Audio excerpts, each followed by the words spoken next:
I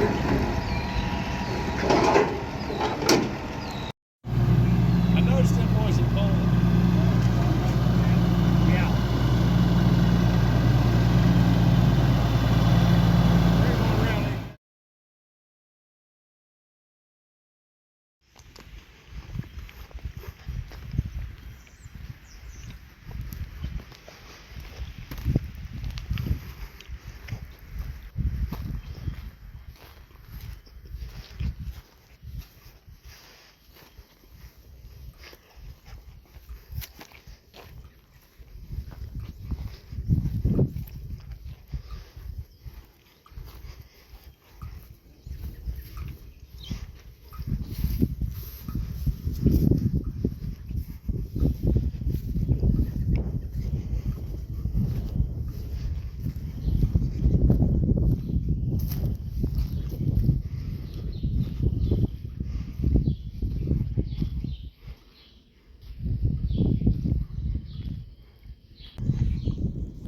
So this is our newest purchase. It's a 16 row white planter. It's an 8180 model.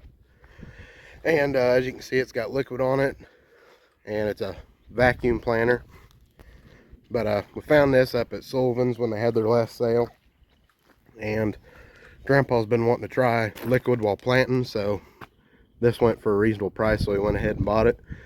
But when we got it back, the guy never used the liquid setup when he planted with it. So it's not even hooked up. But depending on how much time we have when it comes time, we can finally plant, because it's been raining quite a bit lately. We actually got a lot of hail last night, and nothing really got hurt here that I've seen, that I've looked at. There's a few dents on my pickup and my Ranger, but other than that, I ain't seen nothing major. But one's just real noticeable when you're driving, but I ain't too worried about it. So it's pretty wet still. We ain't gotten hydrous on, but we plan on doing hydrous this year, and if we have enough time to get the liquid hooked up and figured out, we're going to put some liquid on when we're planting corn, just as a starter, I guess you could say. But that's the plan with this planter. It's just straight 16 rows. So now we have this to plant just corn with. We have that 1223 across the road. We're going to hook it up to the Magnum over there like we did last year, and I'm going to plant beans with that. And the 16 row Kinze planter is up north, and we're just going to keep it there. Ain't no point in bringing it home. We can plant all the corn with this, and when we head up north to plant corn, we can just unhook this and hook the other Kinze up and roll. But I'm going to start planting beans with the Magnum while he's finishing up planting corn. That way we can go two places at once. But we got a field cultivator over there that Grandpa bought over the winter. We're going to use it to kind of level out a lot of ground. I think we're going to work a lot more ground this year, the way it's sounding. Probably either run that behind the Magnum, work some ground, and switch to the planter, but I don't know what we're going to do quite yet. We may just do all the anhydrous. I'll harrow anhydrous ground if need be, and hook that on behind the 8760 and work ground with it. It'd make a lot of sense. A lot more than switching that out between the cultivator and the planter. But that's kind of our overall plan with this rig. Just the price was right, and he's been wanting to just get a straight 16 row just to plant corn with. This way we ain't got to switch the 16 row over every year. But so we got a plan, so we're gonna see if we can stick to that. I'm sure everybody's noticed that we're missing part of the hood here, but we got that off because we got to take the hood off. Grandpa went ahead and ordered an inline pump for this tractor because this has a caps pump on it, and they are not a very desirable pump. They make these tractors real doggy, and they don't have any power to them really. They kind of dog down real bad. There's not enough power there. It bogs down pulling a 16 row planter when that Magnum over there could outpull this. According to paper, this tractor should have more horse than it, but that Magnum could mop the floor with this rig. But they make an inline pump for these, so we're going to put that on there, and they say that really opens them up and gives them more reaction when you bump the throttle. So it was pricey, but we're going to have a lot more tractor than we did. It's a nice tractor. Grandpa likes it because the cab's roomy. The seat swivels so he doesn't have to turn around and sit on his hip like I do in the Magnum when I'm planting. The seat turns and he can just sit sideways and look forward, well, look this way to drive, and look back at the implement. And he uses it when it's baling because it's comfortable cab.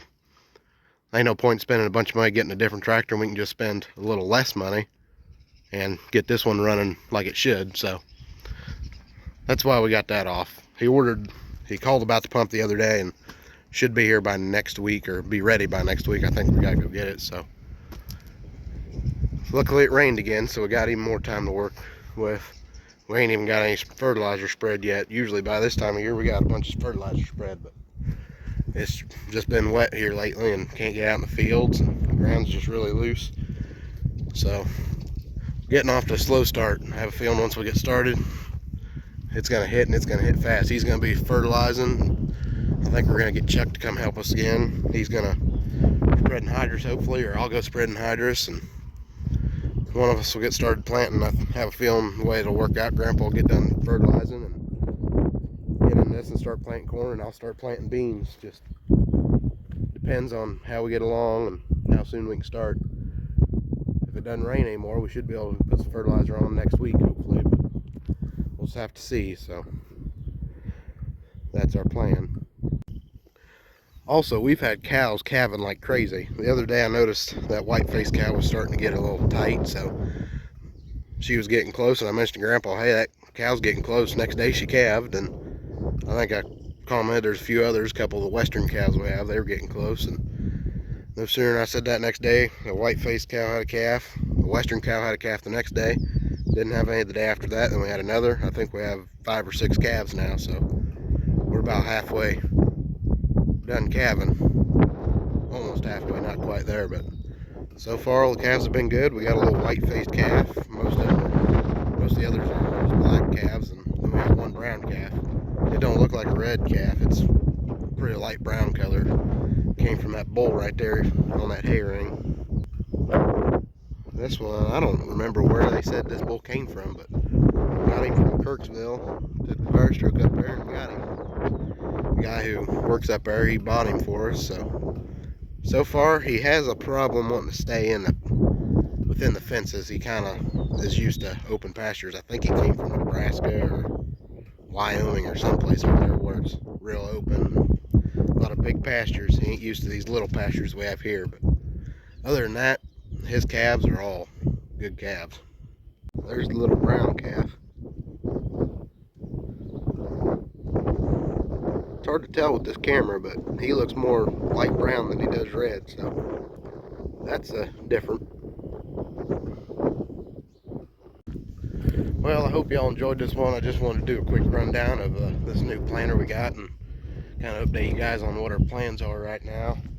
Things have kind of just been slow, then they've been hectic, and we're really busy at one point, then we got nothing to do. But we've been trying to keep busy in the shop. The floater truck's in there right now, got it ready to go. I'm started sanding on the 3020, getting the sheet metal off of it, because we're going to restore it like we did the 4430, and I'm going to be a little more meticulous on this one, because that 3020, we've been wanting to redo it for a while, and that 4430 was more or less just a learning experience, so I know more going into this 3020, but it's been a slow process so far, just kind of been on and off working on it. So we ain't gonna be able to paint it till warmer weather anyway. It was 80 degrees yesterday, 86 was the highest it got. It was a little muggy out.